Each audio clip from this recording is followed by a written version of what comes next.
Okay, let's continue on with the second page of 1C notes, Pythagorean Theorem. So in this problem number 8, 8 and 9 get a little bit more complicated just because you have to do a step or two before you can actually solve for x. So on here, you have to look for, the topic is obviously right triangles. So here's a right triangle. One leg is x, the hypotenuse is 28, but I don't know the other leg to help me find x. Well, this leg is also a leg of this triangle. So I can go through and I can use this triangle with a side of 10 and a side of 25 to help me find this missing one. And I can use the missing one to help me find x. So let's just label this one y. So I'm going to set up the first one, y squared plus 10 squared equals 25 squared. 25 is the hypotenuse. So identify that so you know which way things go. When I do that, I get 22.9. That's what y is. Now I can use this upper triangle where the hypotenuse is 28. So x squared plus 22.9 squared equals 28 squared. You work that all out, you get x equals 16.1. Done. In a problem like this, you can see here that we've got two tick marks, one on each side here, so that means this side is 20, makes this one 20.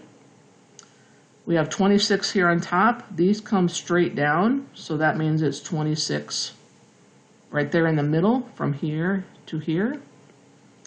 Has to be divided equally on each side, so 40 minus the 26 gives me 14.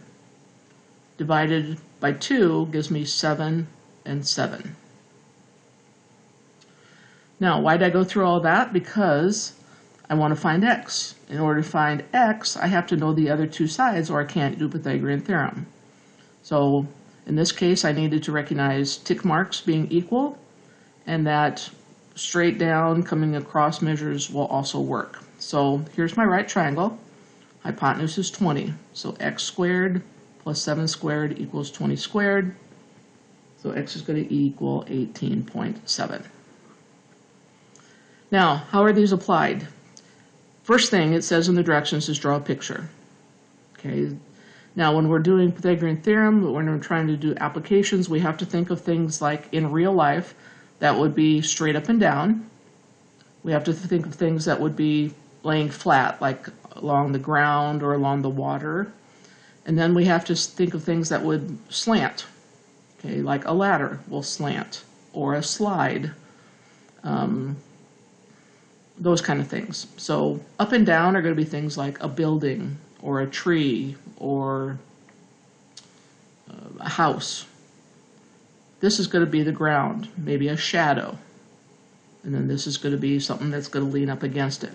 So draw just a generic triangle. A roofer leaned a 16-foot ladder against a house. So ladders are going to lean against the house, so that's 16. Here's a keyword. Base is like the bottom. The base of the ladder is 5 feet from the house. So this is my ladder, this is the base. This is then the house, so that makes that is 5 feet from the house. How high up the house does the ladder reach?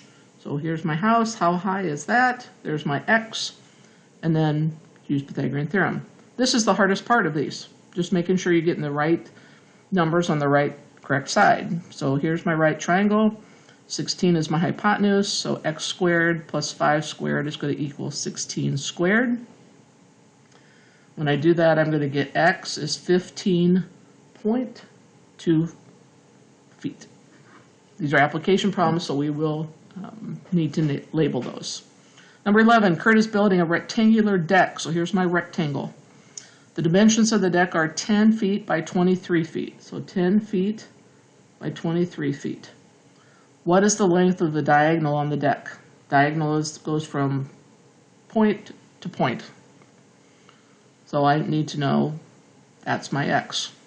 Okay, this is a right angle here. 23 on that side and 23 on this side. I want to find x. That is the hypotenuse. If you have to cover that piece up, cover that up.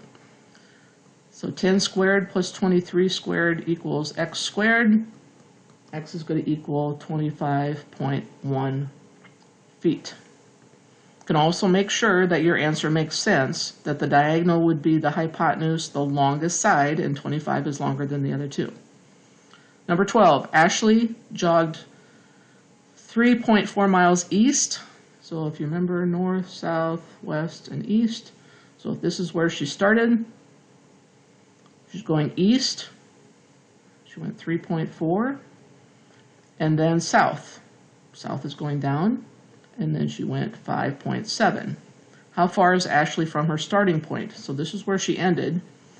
It wants to know how far is she from there. That's my x. That's my hypotenuse, so I know how to set up my Pythagorean theorem. And I'm going to get x equals 6.6 miles. Number 13, a 31-foot support wire is attached from the top of a 25-foot telephone pole. So the telephone pole is going to be something that's straight up and down. This is my telephone pole. That's 25 feet. A wire is attached to the top to a point on the ground. So this is the wire. I'm just going to put in the word wire here. Okay, and this is the pole. This is the ground. That wire is 31 feet. How far from the base of the pole, right here, does the wire meet the ground? Here's my pole, the base of the pole. How far is that? That's my x. So right triangle, hypotenuse, set up your Pythagorean theorem.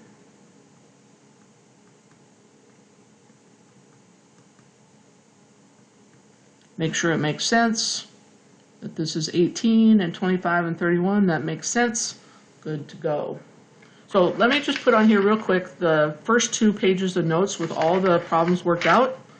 So here's 1 through 6. For some reason, you didn't get how to work those out. We did 7 together, so that one should be okay. 8 and 9 we did together, so see what the work is.